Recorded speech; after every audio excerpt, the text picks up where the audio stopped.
सभी को दीपावली के पावन पर्व की बहुत बहुत बधाई। आज दीपोत्सव है।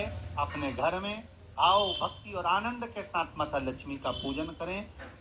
आप सभी के घर में माता लक्ष्मी सदा विराजमान रहे, आपका जीवन सदा सार्थक रहे। वैभव, धन, दौलत, संपदा, सत्ता और भगवान की भक्ति आपके जीवन में हमेशा बनी रहे। ये 5 दिवसीय लक्ष्मी पूजन जो अपन कर रहे हैं, श्रवण कर रहे हैं लक्ष्मी पूजन के महत्व को। धनतेरस, रूप चौदस और आज तीसरे क्रम में है दीपावली।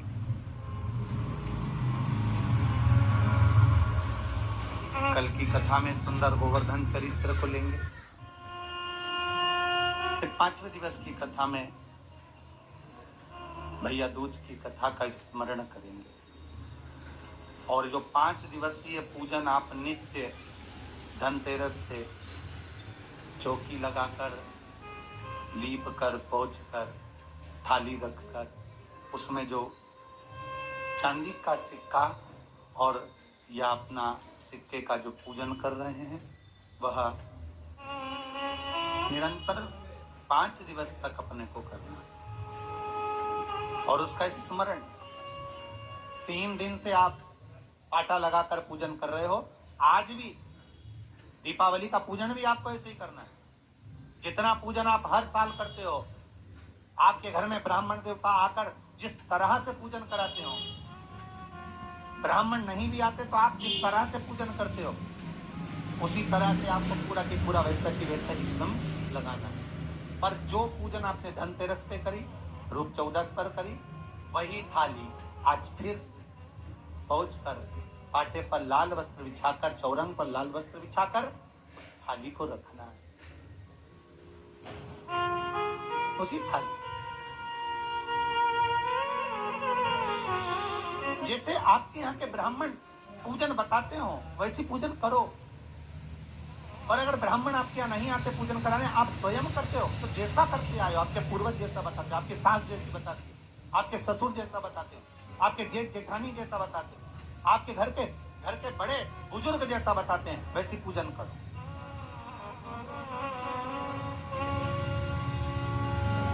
ज्यादा आडंबर करने की जरूरत नहीं। जैसी पूजन आप पहले करते आए हो, आपके सास ससुर ने बताई हो, आपके घर के बुजुर्गों ने बताई, वैसी तैसी पूजन करो।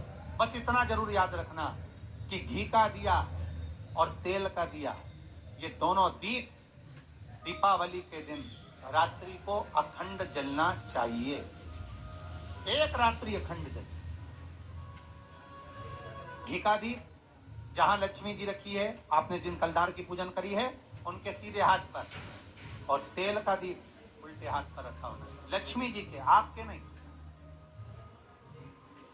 वही रोली, मौली, चंदन, अबीर, गुलाल, मेहंदी, पीले अक्षर, चावल, सुंदर सुंदर पुष्प, इत्र, सुंदर माला, कमल के फूल, कमल गट्टे 5 या 7, अमरबेल के टुकड़े 7 या 5, हल्दी की गांठ 5 या 7, हरे मूंग, धने में जो खड़ा धना होता है, उस धने के साथ में थोड़ा सा गुड़ की बाटी, ये भी एक कटोरी में भरकर रखना चाहिए। क्यों रखा जाता है गुड़ और धने को? क्यों रखा जाता है लक्ष्मी पूजन में? इसलिए रखते हैं क्योंकि हमारे घर में नित्य प्रति जब भी योग लगे, शुभ कार्य, हमारे बच्चों का मंगल विवाह, हमारी बेटियों के, हमारी बहुओं के संतान की वृद्धि, वंश वृद्धि, ये सब होती रहे, मंगल कार्य होते रहे। महाराज, सारी पूजन वैसी की वैसे ही करना है जैसे पूर्व में करी है। सुंदर माता के सम्मुख में मीठे का भोग लगाते हुए, जो आपके एक पाना लेकर आए होगे, एक सुंदर कागज पर लक्ष्मी, सरस्वती, गणेश जी का जो चित्र हो, वो पूजन वाली जगह पर रखकर पूजन प्रेम से करें। और साथ में अपने कुल देवता अपने कुल देवी, अपने पूर्वजों का भी स्मरण करें। घर में जहां पर आपके ठाकुर जी बैठे हैं, आपके लाला विराजमान हैं, विश्वनाथ जी विराजमान हैं, सुंदर भाव से महाकाल बाबा विराजमान हैं, उनका भी स्मरण करें। उनका भी सुंदर कलश की स्थापना करते हुए, श्रीफल रखते हुए, जैसा जैसा आप करते आए हो, अगर कलश पहले से नहीं रखते आए मत रखो, रखा है तो रखो। जैसी पूजन आप पूर्व में करके आए, आपके सास ससुर ने जैसा बताया, आपके घर के बुजुर्ग ने जैसा बताया, वैसी की वैसी करना है। बस नहीं में एक ही चीज जोड़ सकते हो, जो 3 दिन की पूजन आप करते आ रहे हो सिक्के की, उस सिक्के का पूजन जरूर करना, उसका स्मरण जरूर करना। महाराज घी का दीप, तेल का दीप लगाकर, और भी जो साथ में आप मट्टी के जो दिए रहते हैं, आप जितने लगाते हो 11, 21, 24 जितने भी आप लगाते हैं उतने दिए लगाएं। घी के, तेल के जैसे आप लगाते आए हो वैसा ही क्रम करें। माता का पूजन करें, स्मरण करें, माता को नमन करें। आप सभी को दीपावली के पावन पर्व की बहुत बहुत बधाई। भगवान की अविरल भक्ति को धारण करने का, भगवान की अविरल भक्ति को प्राप्त करने का, लक्ष्मी को प्राप्त करने का जो साधन, जनता का राज बना तो 60 वर्ष से ज्यादा उम्र के हर महिला पुरुष को 400। आपको पहले भी कथा में कहा कि भगवान को निर्मल मन सो मोहि पावा। भगवान को ज्यादा छल प्रिय नहीं, भगवान को ज्यादा आडंबर प्रिय नहीं है। भगवान को तो निर्मल भक्ति का जो प्रतिबिंब है, निर्मल जो भाव है, वो भगवान को रिझा लेता है। महाराज संपूर्ण भारत की भूमि पर, संपूर्ण विश्व में, केवल देश में ही नहीं विदेश में भी जो मेरे भारतवासी निवास कर रहे हैं, वो भी आज पावन दीपावली का पर्व मना रहे हैं। और क्यों मनाया जाता है, किस लिए, किस कारण से, जरा विचार करिएगा। एक माता पिता के वचन को निभाने के लिए मेरे राघव जी, मेरे राम जी अयोध्या से चले जाते, अवधपुरी से बाहर निकल जाते, केवल एक वचन को निभाने के, अपने माता पिता के वचन को निभाने के लिए मेरे राघव जी, मेरे राम जी, माता सीता, लखन लाल जी लंका तक पहुंच जाते। और ये मेरे भारत की भूमि की सभ्यता है, ये मेरे भारत भूमि की संस्कृति है कि माता पिता के वचन को निभाकर जब मेरे राघव जी वापस आते हैं तो संपूर्ण अयोध्या में भगवान राम के प्रवेश के लिए घी के दीप लगाए जाते हैं। मेरे राघव जी के प्रवेश के लिए, उनके स्वागत के लिए दीप मालिकाएं लगाई जाती हैं।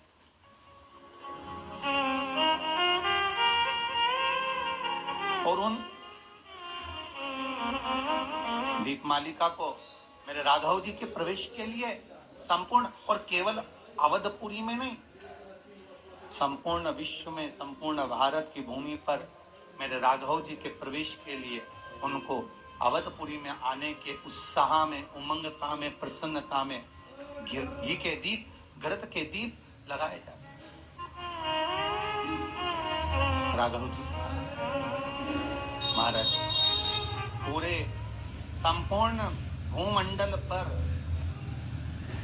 और एक बात हमेशा याद रखिएगा अपने जीवन में, भगवान की सेवा में, भगवान की पूजन में, भगवान की भक्ति में हल्की वस्तुओं का प्रयोग नहीं करना। जरा विचार करिएगा, हम अगर किसी से बातें करते हैं, हम किसी से बात कर रहे होते हैं, हम किसी से मिल रहे होते हैं, अपनी वाणी में हम हल्का शब्द का प्रयोग करते हैं या हल्के शब्दों का प्रयोग करते हैं, तो सामने वाले पर फर्क क्या पड़ता है कि बताओ किसमें का व्यक्ति है, इतने हल्के शब्दों का प्रयोग कर रहा है, कितने गंदे शब्दों का प्रयोग कर रहा है, कितने विचित्र शब्दों का प्रयोग कर रहा है, तो तुरंत हमारी शान वहां घट जाती है कि हमारे शब्दों का संबोधन भी हम नहीं कर पाते। हमारे शब्दों का संबोधन भी हम नहीं कर पाते। अब जरा विचार करिए कि मात्र शब्द हल्के हो गए, तुम्हारा बोलने की भाषा हल्की हो गई, तो तुम्हारा सम्मान घट गया। अब इस हल्के संबोधन से, हल्के शब्दों से जब तुम्हारा सम्मान घट सकता है, तो जरा विचार करिएगा कि आप अगर परमात्मा की सेवा कर रहे हैं, आप भगवान की भक्ति को धारण कर रहे हैं, आप भगवान के भजन में अगर लगे हुए हैं, भगवान की चित्तवृत्ति में लगे हुए हैं और भगवान की सेवा में आप कोई हल्की वस्तु भगवान को समर्पित कर रहे हैं, तो उसका कोई सुख नहीं है हमारे, उसका कोई आनंद नहीं। पहले भी कथा में कहा, आपने शिव महापुराण में श्रवण करा। जितने श्रोता भाई बहन आस्था चैनल पर कथा सुन रहे हैं, इन्हें ध्यान दिया होगा। जितने फेसबुक यूट्यूब पर श्रवण कर रहे हैं, आज दीपावली के पावन अवसर की कथा जो आप सुन रहे हैं, आपको पहले भी कथा में कहा कि भगवान को एक चावल का दाना दो पर पूर्ण दो, भगवान को थोड़ा दो पर श्रेष्ठ दो। भगवान कभी नहीं कहता कि आप बहुता में दीजिए।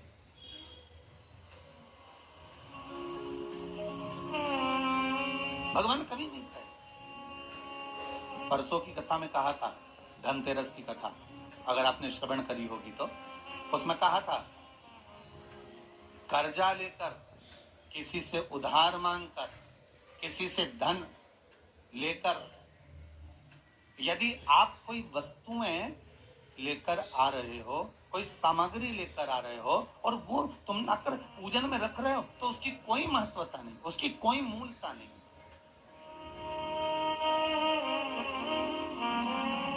यहाँ तो सीधा सीधा कहा गया है, मन चंगा तो कठोते में गंगा।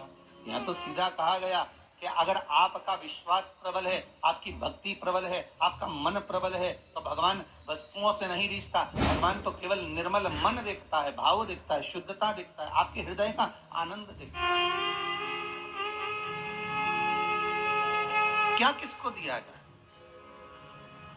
अब देखिए, पूरे अवधपुर के वासी राम जी को घी का दिया लगा रहे हैं प्राप्त करने के, और एक चरित्र प्राप्त होता है सुंदर पंपा सरोवर का। एक चरित्र प्राप्त होता है सुंदर चित्रकूट का। चित्रकूट में मेरे राघव जी बैठे हैं, उनके नजदीक में मां जानकी आनंद के साथ विराजी। लखनलाल श्री लक्ष्मण जी महाराज थोड़ी दूरी पर खड़े हुए। तभी वृक्ष पर एक बंदर आकर बैठ जाता है, और वृक्ष पर जब बानर आकर बैठा, बंदर आकर बैठा, तो वो वृक्ष पर बैठा बैठा वो बानर अपनी पूंछ को राघव जी के मुख पर मार रहा, राघव जी के मुख पर डाल रहा। राघव जी के मुख पर वो पूंछ बार बार आ रही है। अब राघव जी के मुख पर जब वो पूंछ आ रही थी, राघव जी उसको हाथ से हटा रहे थे, मेरे राम जी उसको हाथ से हटा रहे हैं। फिर वापिस पूंछ आई, वापिस हटाया, फिर पूंछ आई, फिर हटाया। इतने में तो लक्ष्मण जी को क्रोध आ गया, और लक्ष्मण जी ने उसी समय पर धनुष और बाण उठाया, और उस बानर को मारने के लिए बस बाण छोड़ने ही वाले थे, तो राघव जी ने पूछ लिया, मेरे राम जी ने पूछ लिया, लखनलाल, हे लक्ष्मण क्या कर रहे हो? लक्ष्मण जी बोले, प्रभु बताओ तो सही, ये बार बार आपको पूंछ फेंक रहा है आपके मुख पर, ये बार बार पूंछ आपके चेहरे पर डाल रहा है, इस बानर को मैं छोड़ूंगा नहीं, इसको मैं मार दूंगा। राम जी बोले, देखो लक्ष्मण, जिसके पास जो होता है ना, वो वही समर्पित करता है। इस बंदर के पास में देने के लिए कुछ भी नहीं है, इस बंदर के पास में मुझे प्रदान करने के लिए कुछ नहीं है। इस बंदर के पास में सबसे कीमती अगर कोई चीज है तो कपी की ममता पूंछ में। इस बंदर के पास अगर कुछ कीमती वस्तु है, इस बंदर के पास में सबसे कीमती अगर कोई सामग्री है, तो वो पूंछ है। इसलिए लंकाधिपति रावण ने भी आग काय में लगवाई थी, पूंछ में आग लगवाई, क्योंकि बंदर की जो ममता है, कपि की ममता पूंछ में, तो कपि की जो ममता है, बानर की जो ममता है, वो पूंछ में होती है। इसलिए ये अपनी पूरी ममता, अपना पूरा सुख, अपनी पूरी ममता मुझे पूंछ के माध्यम से समर्पित कर रहा है। अवधपुर वासी राम जी के आने पर घी के दिए जलाते हैं और श्री हनुमान जी महाराज का चरित्र कह रहा है कि मैं राघव जी को क्या प्रदान करूं।